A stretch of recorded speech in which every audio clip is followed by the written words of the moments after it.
glad to be here at BASTA and talk about progressive web applications with Angular. So before we start, just a few words about myself. I'm a front-end consultant and trainer. For the past few years, I've been working with Angular and AngularJS. That's where my journey in front-end has begun. And before that, I've done programming with other languages like C++, Java, Python, and a little bit of other stuff. In my free time, I'm organizing NG Girls. I'm the founder of NG Girls. So we do workshops and other events for mainly for women, for helping them to get into the tech community and into the programming world with Angular, of course. And we're having a lot of events in the next few months. So we really need a lot of help, both for organizing, and we look for mentors all the time. So this can be guys and girls.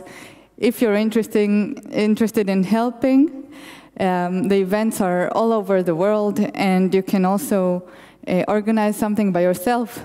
So if you're interested, please come and talk to me later on. Another little thing that I do in my free time is Angular Nights. This is a meetup group that is focused on Angular and its ecosystem. And we focus on learning by doing with workshops. And in my not so free time, like I said, I'm a consultant, a developer, and I teach Angular in courses. All right, so what is progressive web applications? Who here is familiar with the term progressive web application? Okay. Who here is doing web programming, web applications?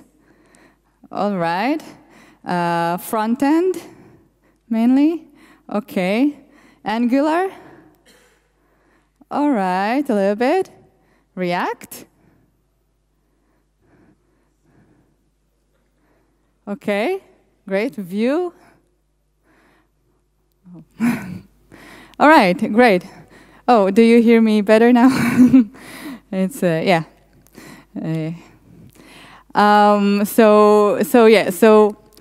Like I said, I'm focused on Angular, and but first we'll talk about progressive web application, what it is, and there are many ways to progressify your web applications. And Angular and its ecosystem gives you some tools to do some of the things. So this is what we're going to focus on. So let's talk a little bit about where this progressive web application came from. First of all, we had web applications. With time, the computers became stronger, our browsers became much stronger, and they could carry on really heavy programming and calculations. So instead of just having static HTML served from the server, we have dynamic application, single-page applications that have lots of logic on the browser at the client, and it just fetches the data, the relevant data from the server. We also have a stronger Wi-Fi connection that we can rely on, so we know that the data will come quickly. And one thing we like about web applications is that we can share links to them and to a certain state in the application. So even when you have a single-page application, if you're using a router, which you should, for example, the Angular router, then it will update the location on the URL bar, and if you navigate directly to this location, it should show you the relevant page from within the single page application. Well, it should, because not always. Maybe you don't have permissions, maybe you need to sign in first, and so on and so on. There's logic there. But you can share a specific link. On the other hand, we have mobile apps that come with lots of great features. For example, they're installable, so you can just click on an icon on your mobile and open the application. You don't have to open the browser and then search for the application or paste a link. It's much more engageable with the users. You can send notifications to your users, and they will do something with it. They will click and will get into their application. Maybe a user hasn't visited the application for a long while, and this way you re-engage them into this.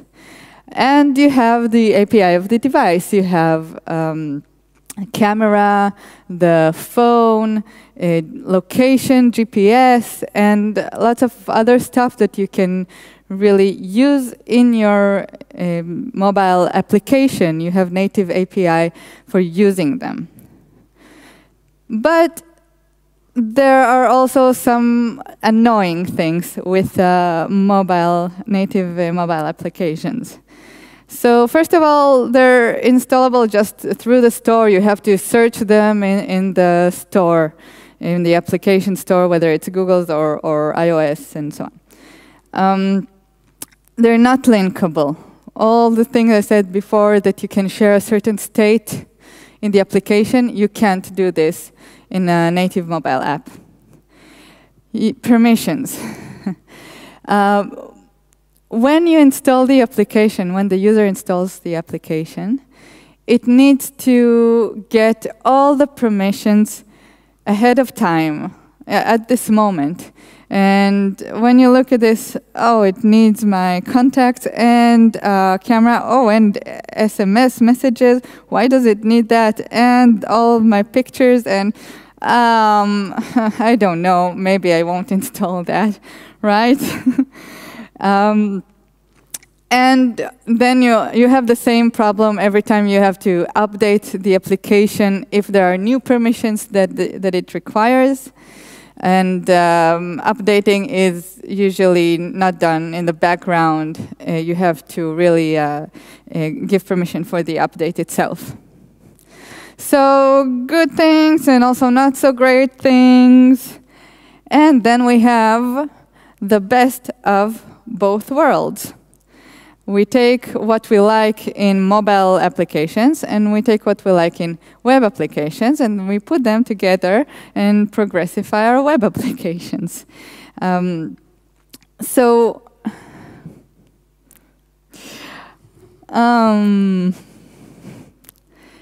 Progressive web applications are supposed to have these 10 features. These are the main features that you have to make sure you have in your web application so that it could be called progressive.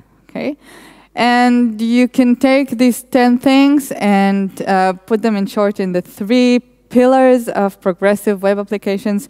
It should be reliable, fast, and engaging. So it should work as expected even when you don't have a strong Wi-Fi connection or internet connection, or if you're even offline. Just the way a native mobile app will show you something, at least, will show you its content and maybe some cached content, then also a web application should do that. It should cache some things for you to be able to open it when you're offline. It should be fast, so it should load quickly, at least give an initial view very quickly, so that you'll think that it responds fast, and the performance overall should be good. Okay, we know that in mobile applications we're really trying to improve the performance all the time for scrolling and everything. So the same thing with web applications, with progressive web applications, because one of the things is that we're going to use them in mobile phones. And if they're not fast, then first of all, the experience will not be as good. And second, it means that maybe we load too much data on the internet connection, so we might need to pay a lot for that. The client might need to, pay for that or use too much of the data. And the other thing is that the battery will probably run out more quickly because the phone will probably work harder.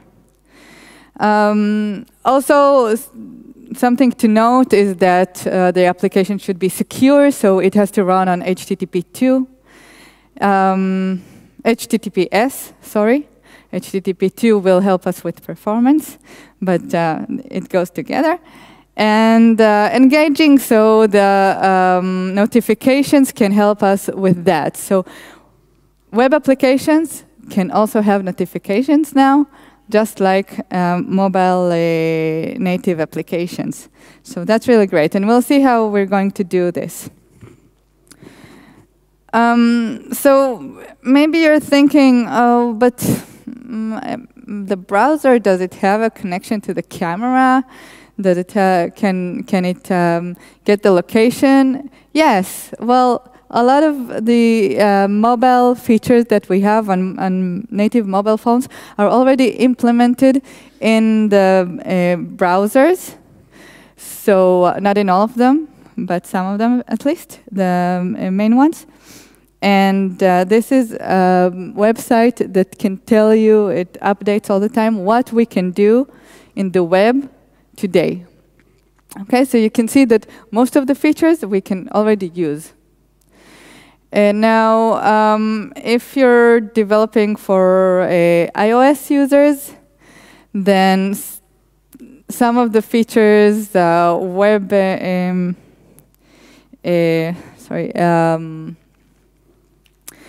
service workers and the notifications that come with them, they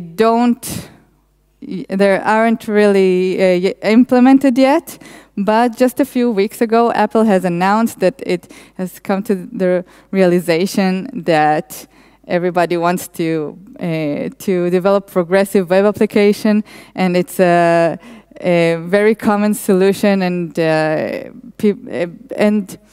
they realize that they can't restrict their world only to native mobile iOS applications.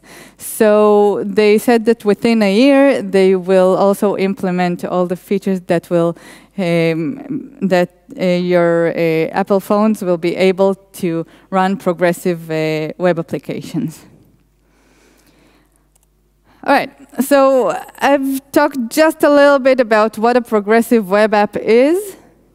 This guy, Christian Hellman, gave a really, really great talk about progressive web applications, and about their features. And if you want to dig into this, then really watch this talk. One of the things he mentions there, for example, is that you have to also think about how the user will use your application. So, for example, if on a regular desktop, on a large screen, you got lots of different features. You can show lots of graphs, and the user can draw things and whatnot. Then maybe in a small mobile app, you'll want to show less features because large graphs will not fit in, and the experience will not be as good as it is. So you also have to maybe change your application just a little bit if it runs on mobile. Okay, Lighthouse. Lighthouse is one of the tools, one of the main ones for testing your web application, whether it's progressive enough and for performance and more. So it started as a Chrome extension, but now it's available within the Chrome DevTools in the Audit tab. And if you're not using Chrome, then you can also run it from the command line. Just install it with npm and run it. So we're going to use Lighthouse to test our application. So what we're doing today, I have a demo application, which is deployed on Firebase and uses the database and cloud functions of Firebase. And I've deployed a non-progressive version of it. And we'll see how I progressify it, and then we'll test it again. So we'll test it now, and we'll test it again afterwards. Now, please, you can go to this URL. You can scan the code also. It will take you there. Try the application a little bit. Try it out to see how fast it is at the moment. See if you go offline, then will you see the songs? Okay, it's a songbook, by the way. And try working with it. Maybe try adding a song. There's actually, you'll have to log in, and logging will work only with the Google provider. Don't try to sign up with email and password. That won't work at the moment. So you'll have to sign in with Google to add a song, and you can also edit your song afterwards. Okay, my motivation here was that a lot of times we go to a trip, we have like a camp at night when we get our guitars out and we want to start singing songs, right? But then we don't remember the lyrics and we don't have internet connection because we're in the middle of nowhere. And what do we do? So if you use this application and if it is progressive, then the songs that you've already already have in your mobile will be cached there, and you'll be able to access them also when you're in the middle of nowhere. Let's take a look at the application just a little bit. Okay.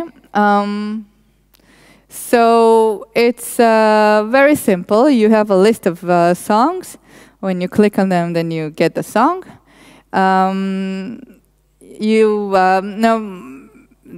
I told you that you have to be signed in order to save a song, but you won't see too many error messages about that. Only if you open the console at the moment, you'll see the error messages.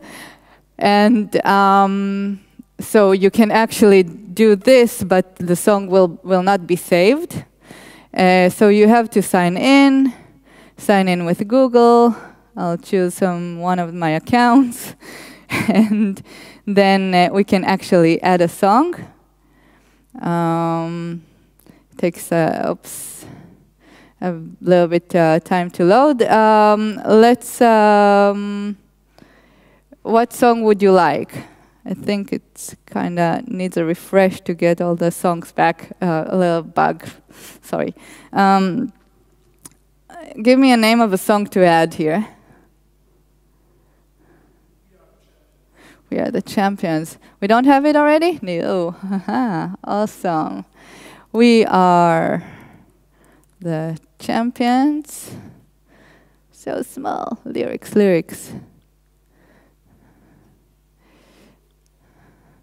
Okay, copying, pasting. We are the champions. Okay. Oh, I see someone has already added a song. That's really great. Okay, so we have the song. Yeah. Okay, so let's run an audit on this. Inspect. Okay, so I'm going here to Audit tab, and we have Lighthouse. I'll perform an audit, and it actually simulates a mobile phone, and it simulates a slow connection, and so on. We can also test on other things. For example, how big are packages, all the bundles that are sent to the application. Let's show, yeah. Okay, so very surprisingly, the performance is okay, but the progressive web app gets a score of 45, which is not great at all. And Lighthouse also gives us the explanation for that. We don't have a service worker. We respond with the 200 when we're offline, so we'll see the Dino Connectosaurus. Contains some content. It doesn't contain any content when JavaScript is not available, and so on and so on. So a lot of things you can actually learn from and improve in your application. It even gives you the frames until the first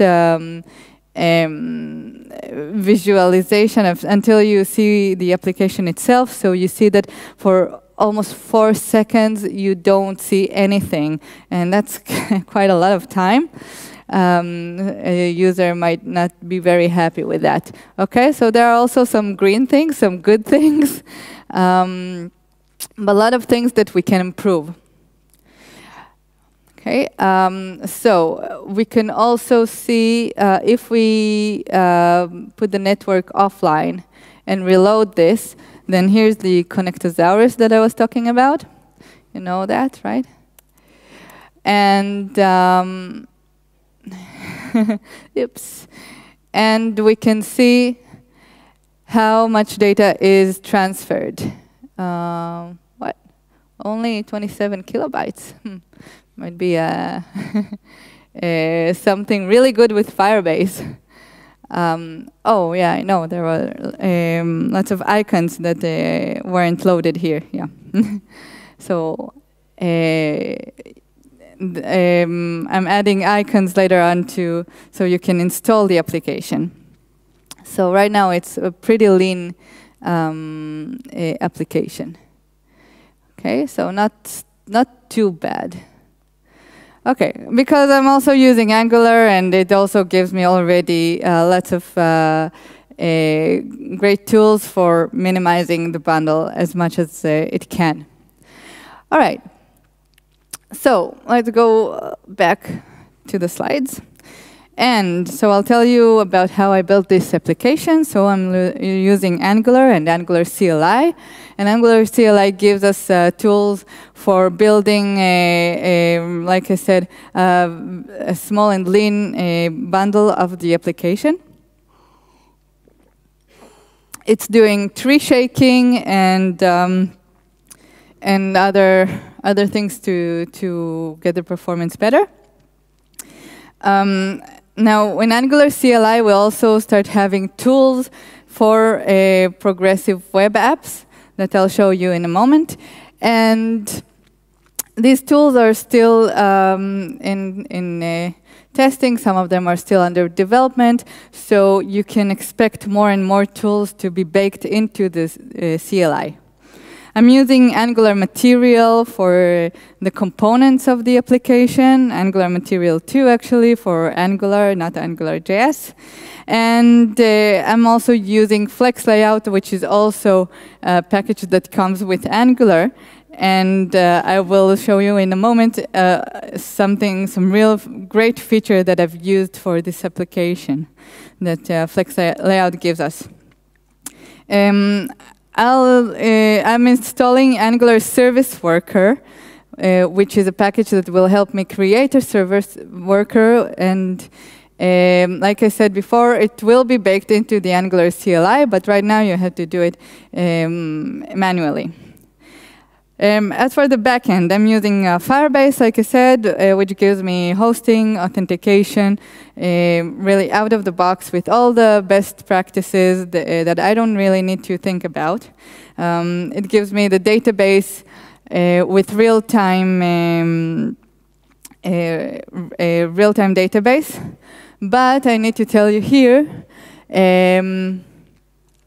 if you want to cache your data, then real-time database will not work the regular way because it opens a WebSocket and it doesn't go through the cache. So in this case, to get the songs from Firebase, I just used a regular HTTP GET request. So it will go through the service worker and will be cached there. But if you want to use real-time database, then you can still do that and cache the data. So you just have to use something like IndexedDB to do this, right? Firebase also gives us storage and cloud functions, which are used to put the, for example, here, the user who created the song. So I put their ID with the song in the database so that later on, only this user can edit the song, okay? So Cloud Functions is a relatively new feature in Firebase. It's still in beta, but it was announced a few months ago, and it's really, really great. It gives you the option to write functions that you have to run on the server. You don't want to have lots of server-side and database logic on the client. It's not a good thing because you can't always control your client. And it runs mostly on triggers. So the triggers can be when a user signs up to the application. So there's a creation of a new user. So you can also, for example, copy the user's data to the database. On every change in the database, there's a trigger, and in the storage. And you can also have triggers of direct HTTP requests. So you can just start the function by yourself with the request. All right, so Flex Layout. How does it help us? So in our application, you see the list of songs. So this is, again, a component of Angular material. This is a side nav that if the screen is wide enough, then I want to have the song list open with the option to close it, and to always see the song itself, the lyrics on its side. But if I switch to mobile view, and I'll reload, then I want the list to be initially closed, and when I open it, then it will push the song, but the song will also have this backdrop. Okay, and you can choose something and close the side nav. If you click on the song on the backdrop, then it closes also the side nav. So the side nav and its behavior, these are features of Angular material. And you have to pass in variable, some kind of flag of what kind of a behavior you'd like it to have. Okay, let me reload that, and I'll show you this in the code. So we're talking about the song component, songbook component.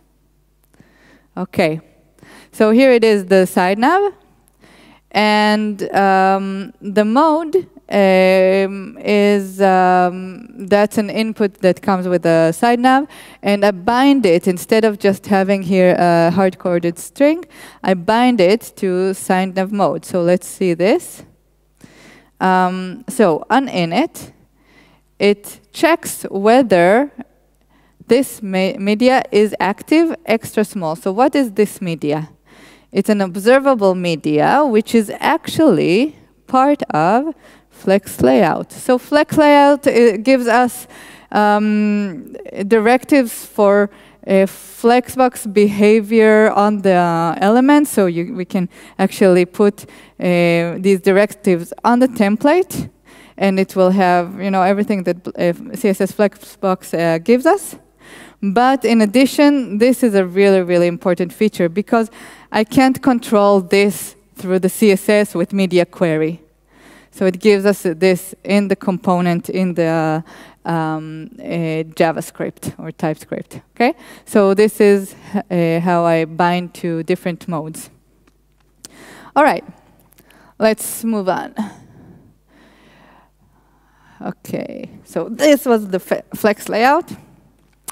And so like I said, the features of Angular with progressive web applications are constantly improving, and they're under development, and things change all the time. So this guy, Maxim Salnikov, is a really, really great resource for that. He's doing trainings about progressive web applications. He initiated the Slack channel for this, and he has written this tutorial in Google Docs that is always constantly updated with the newest features, and they remove the deprecated features and so on. So if you really want to be updated with the current state of progressive web applications with Angular, this is a really, really, really great way to do this. I'll wait for you to all take the pictures of that. We'll upload the slides also later on, so don't worry.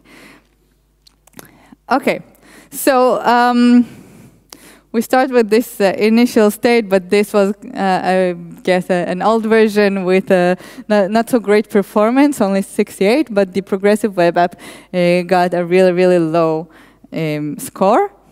And let's start. So we already started with the flex layout. One of the things in progressive web applications is to make the application more suitable to the mobile view. So we started with that already.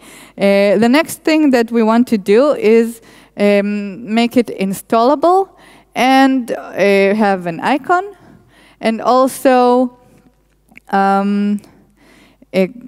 make it run on the browser, but without you actually knowing that it's a browser, and giving the browser the colors and layouts that we want. And if you open it on the browser itself through Chrome and not through the icon, then you will see a different color on the browser shell. So the way you do that, and that's not only in Angular, that's with any application, is you create a manifest, which we'll see in a moment, and you just have to load it. Okay? All right. So let's see the manifest. Okay. So there are lots of configurations that you can have here. I hope you can see it clearly. So the language, the name, and so on. And you have the theme color that you can configure, and the background color, and a list of icons. I hope they're all here. Let's see in the assets if I have them. App icons for Android and for Chrome. So there are tools on the web to create all these icons for you. Okay, and so basically that's it. I'm not going to dig into this. You can find on the web lots of information of how to create this manifest. And like you see, it's not a really big file. So I created it, and I need to tell the Angular CLI that it's part of the assets, because, oops, yeah, here it is. Because then when we build the application, it will add it in the build bundle. Okay, so that's one thing. You can see right now the last build that I did, and you don't see here the manifest, or even if we look inside the assets, no, nothing here. We have the app icons, but they don't do anything, okay? So, so this file should appear here, and this is the way to do this, to tell the Angular CLI that it's one of the assets. And we also need to load it, so we load it in index HTML. Okay, and got lots of things here for later on that are commented out. And here we load it, and we also have another a meta tag for the theme color over here. So this already gives some improvement of our application. If I deploy it now, you can see the icon, and you can install the application on your mobile. Let's go on. Okay, so if we do that, this will be the way the application will look at in your browser in the mobile. So you see, I really love the color purple. So this is the color that I gave. And you can see that it asks you whether you want to install the songbook. I think it's actually an old version. So the icon is blue. Now it's purple if you install it once I deploy it. Okay, next step. So I talked about the service worker. What is a service worker? It's actually code, JavaScript code, that you can, the application can bring with it. And then this code actually runs all the time on the browser, and it runs even when the browser is closed. Okay, so there are background services that work there with the browser. So what can it do? So like I said, service worker is it sits between your application and the browser. So between the application and the browser and the server. So every request that you have, every data that comes in, goes through the service worker first, and it can cache it. So you can tell the service worker what assets to cache and what not, and when to cache it and how. And another thing that it does is manages the notifications. So even when the browser is closed, have you already worked with some applications that show you notifications all the time, like Slack or WhatsApp or Google Calendar, or like it feels like every website, even if it's not really an application, every website now has notifications and requests you to show them, right? Who is familiar with that? Yeah. So I really try not to allow them to do this. I don't want notifications that aren't really relevant for me, and especially not while I'm working and presenting. So that can be really annoying. So also when you have notifications, try to do them like in a subtle way, not too many notifications. And also you don't have to right away show this pop-up that this web page requests notifications, the permission to show notifications. The user just got into your website or web application, and the user doesn't know yet if they want to, if this is the right place, if they want to get notifications, if there could be anything important. So you can also give this message in a later stage. So think about that. That's like just a few tips from me to making a great user experience. Okay, so these are a few things that the service worker can do. So let's see how we do this with Angular. Now, writing a service worker could be a really complicated job, because I can show you the service worker that we have here. So it actually takes, we have in the Angular package, we have the service worker package that I've installed. and I think it's in bundles. And you can see here this basic service worker, which is a very, very, very, very long file with lots of functions. So if you're really into this, you can write one by yourself or try to edit it, you know. But Angular already gives us a really great service worker, and we just have to configure some parts of it. Okay, so what is configured by default is the static cached files,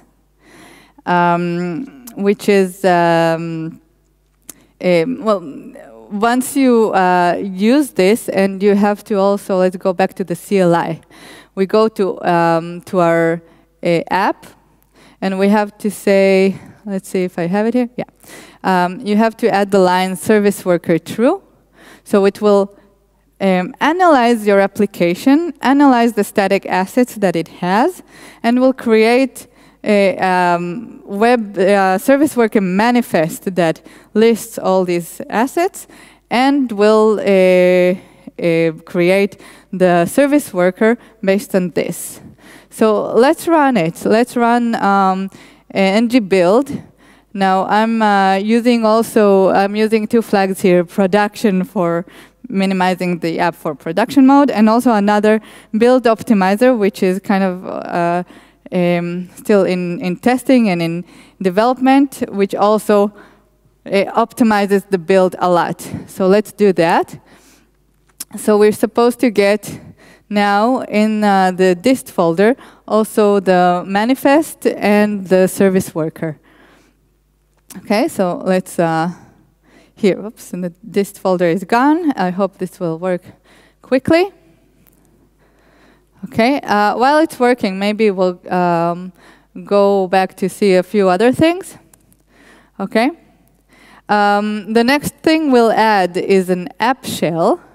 Well, now we're adding a basic service worker. I'll also go over with you on how to add more features to the service worker, more of your configurations. Afterwards, we'll add an app shell, which is what will be loaded before on the screen on the browser before the JavaScript has been fetched and loaded, because JavaScript takes usually more time to load to get from the server, and we want the user to see something on the screen. So if you have some static HTML and CSS, then it will be a lot better. And okay, so let's see. Okay, just to let you see, this is what you see. You don't see anything. Well, this runs pretty fast now, but you don't see anything until you load the page. You can also, by the way, tell here the network to show it as if it was on a slow 3G. Okay, so then you can really see how bad it looks. I think somehow it caches some of the things. Wait a minute. Empty cache. Come on, reload. Here. Okay, so it takes time until you actually see something. Okay, and you can see all this on the DevTools. Okay, let's see. Let's see if it finished. Yes. So this is the dist folder, and now we have the manifest. This is the manifest that we had for the application, for installing it, and for all the colors. Here is the Angular service worker manifest. Oh, okay. Yeah, I kind of forgot something. Okay, so without any further configuration, this is what it is going to give you: a list of static assets to be cached with this key that will change if you change this the file. Okay, so this is forget the word for it. This hash of the file. So as long as the file doesn't change, the hash will be the same, and the browser will know that it doesn't have to reload or fetch a new asset, that it can use the one that it's cached. Okay? Okay, so we have more things here that were added. And the way they were added was by writing our own Angular service worker manifest over here in the source, in the root directory. And here we have to specify routing. Why? Because when the service worker uses the index file, the index HTML from the cache, it doesn't realize that this is a single page application and that this is the file that every route should actually use. So it tries to fetch things or cache things from different files and based on the routes, and there are no such files. So we have to tell it that this file is relevant to all the routes that it is relevant for. So the main route, the songbook route, and the sign-in route, and you can tell it how to match it. So, for example, in songbook, we will have another route param that is the song ID. So we tell it that the match is a prefix style, so everything that starts with songbook. But with sign-in, it's only sign-in, and we don't have anything after it in the URL. Another thing that we configure here is dynamic assets. So these are assets that we fetch from the server. And I configure here to take everything that I fetch from the Firebase database, and also how to match this, because we also have this ID for the assets that we want, or the route. And we also tell it how to cache. So you can optimize for freshness or for performance. So if it's important for you to always have the freshest data, so whenever the user has internet connection, it will first try to fetch the data from the server. But you can also say that you want to optimize for performance. And then, did I misspell? Performance, yeah. Okay, and then it will first get the assets from the cache, and only if it is older than the max age that you specified here, then it will try also to fetch it from the server, so that the data will not be as stale.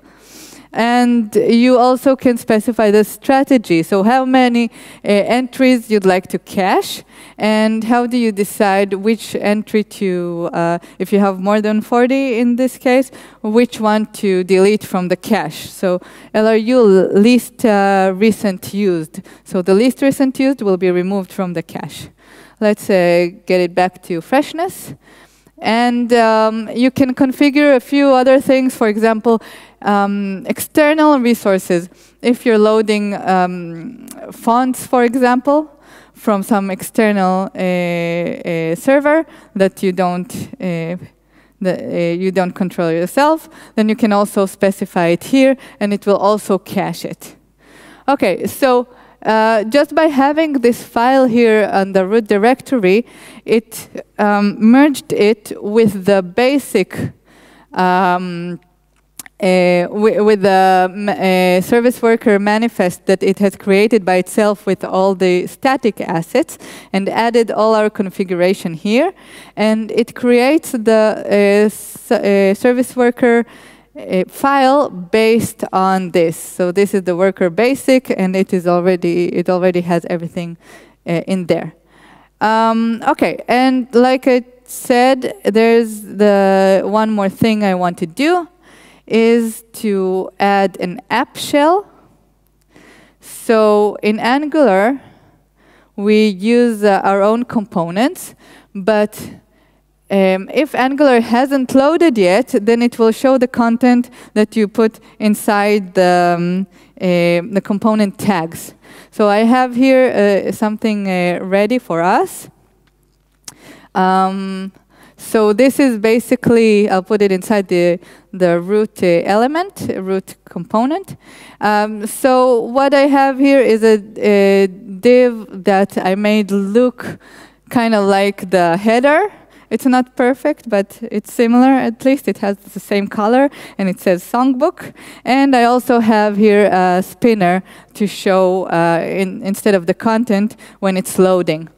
So I also have to comment out all the style here that I added for the spinner and the header.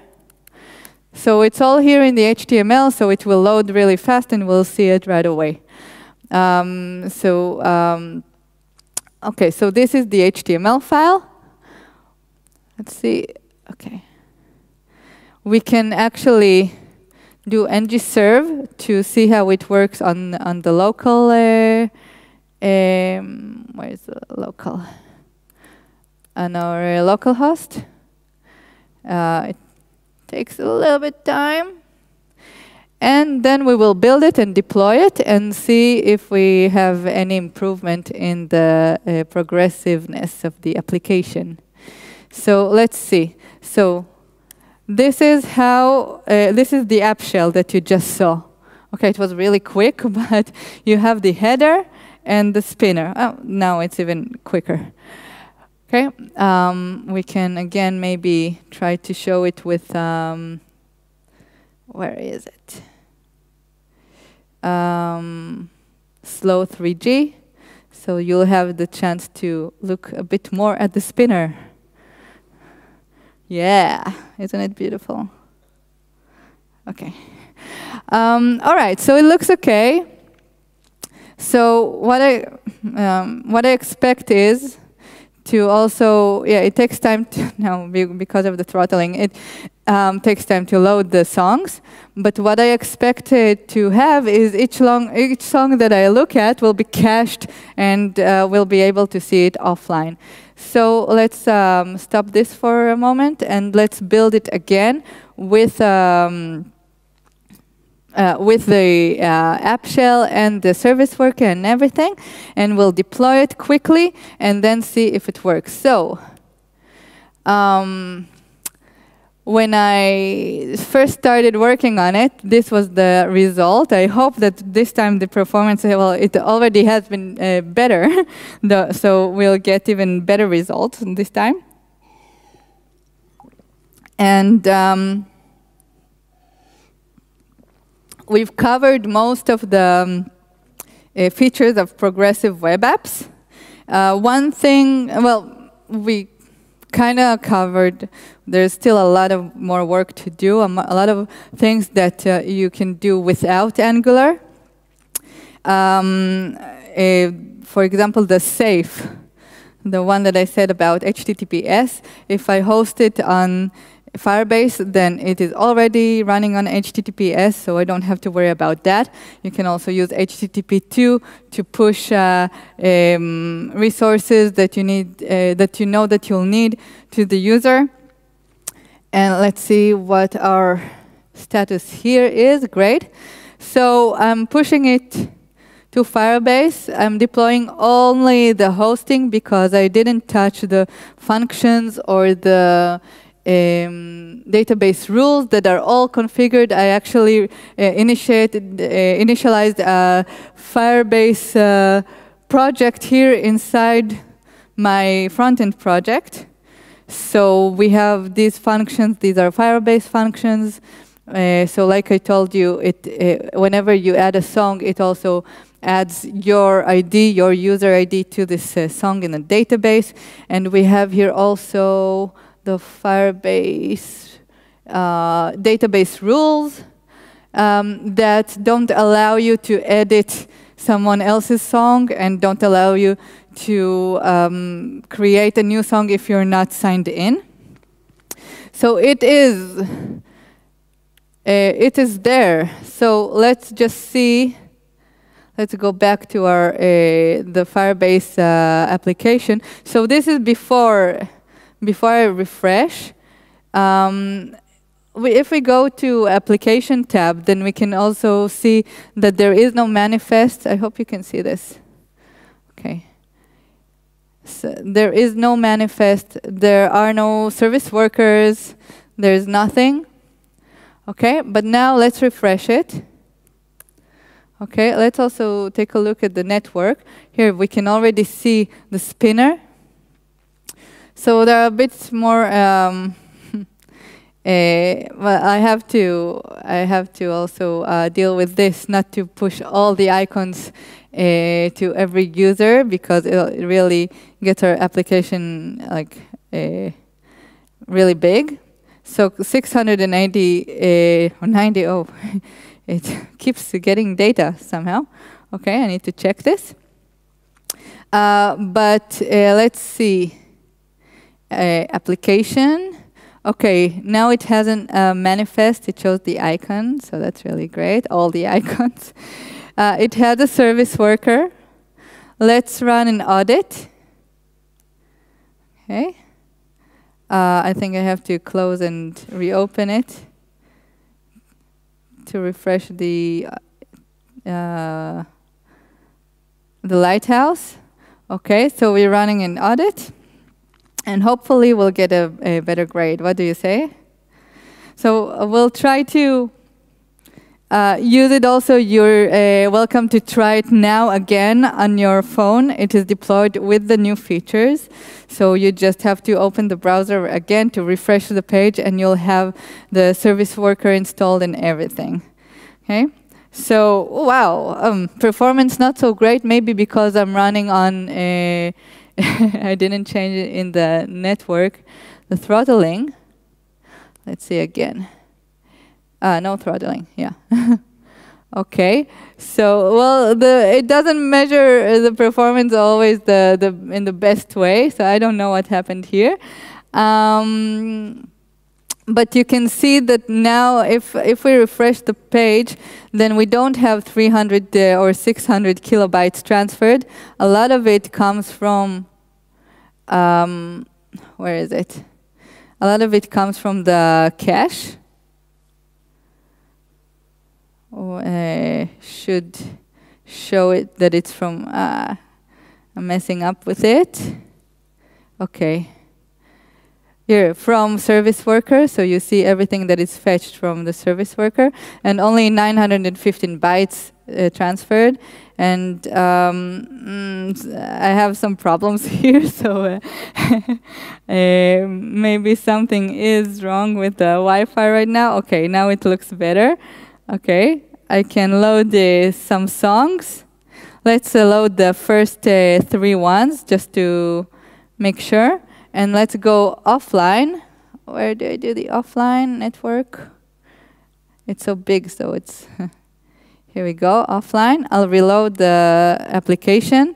So we have the application here. Oh, we don't have the song list.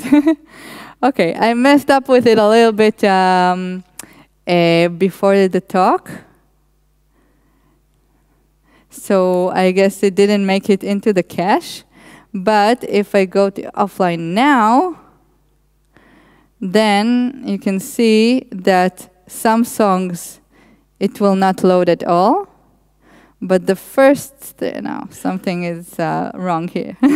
Okay, I'm gonna fix it and tell you once I fix it. Okay, because it should work. Maybe I disabled here caching or something like that. In any case, so you'll try it again. Just one thing, one note I want to say. I didn't show how to use notifications, which is also something that you can definitely do with a service worker, like I said, and you can push it with Firebase Cloud Functions or with your own server, and you can catch it with Angular. And when your application is open, then you should prefer to deal with it within the application and not with the service workers. So don't show a regular pop-up if the user already browses your application. Try to think about the notifications that you send, because this is just an example of my phone from a few days ago. I've got 37 plus notifications from Twitter. This is the state that I have in the end of every day. And if I have a few really crazy days that I'm in conferences and stuff, and I don't have time to look at these notifications, there are too many. So please don't do this. It really annoys me. Think about your users. Okay, so like I said, I'm going to fix some things there, and I'll tell you about it somehow. We'll publish this talk, the slides, and the video, so you'll be able to try again, and you'll be able to add your own songs and have them cached for offline use. So this is me. This is how you can reach me. You can write me an email, tweet, but not too many notifications, please. GitHub, and if you want to help with NG Girls or Angular Nights, I'll be very, very happy to have you. Guys and girls, really. So thank you very much.